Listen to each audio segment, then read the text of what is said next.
Now you know how to find the direction of the frictional force in various cases, right? The blocks, two blocks, whatever it is. But now let's try and use that knowledge and our picture of formation of bonds and breaking of bonds to a very real life problem.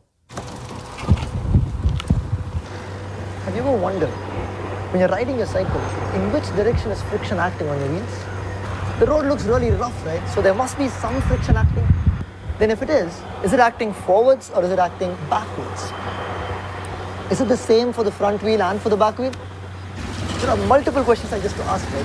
I want you to think about them. The answer for these is what we'll see next.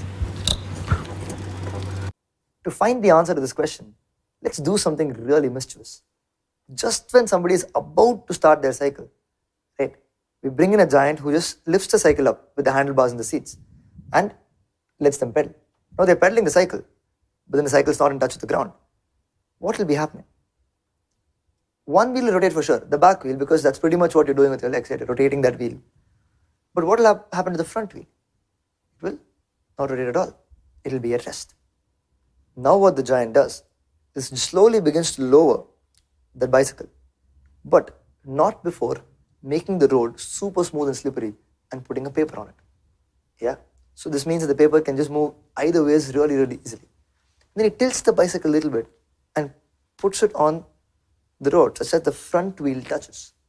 But now is that anything meaningful? Is that anything eventful? Nothing, right? The wheel is not rotating. It's just touching now. It'll remain that way. It gets interesting when he does this. When he puts the back wheel as well. And the moment the back wheel touches the piece of paper, something interesting is going to happen, right? Because when initially the front wheel alone was touching, there was contact, but there was bonds were forming, but nothing much happened. But now, when the back wheel is also touched, and the bonds are forming between the back wheel and the piece of paper, the back wheel is rotating, right? So it's going to move, and along with that, push the piece of paper in that direction. And it's going to keep doing this. New parts of the wheel are going to touch the paper, form a bond, push it, and go back.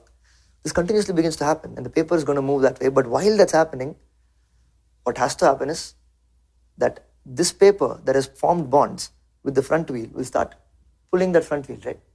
So here, the back wheel is pushing the paper that way, but that's leading to the paper pulling the front wheel this way. So after, if you just look at it now, it'll look like both wheels are rotating, but one of them is the cause of this paper to move, and the paper in turn creates the front wheel to rotate in the forward direction.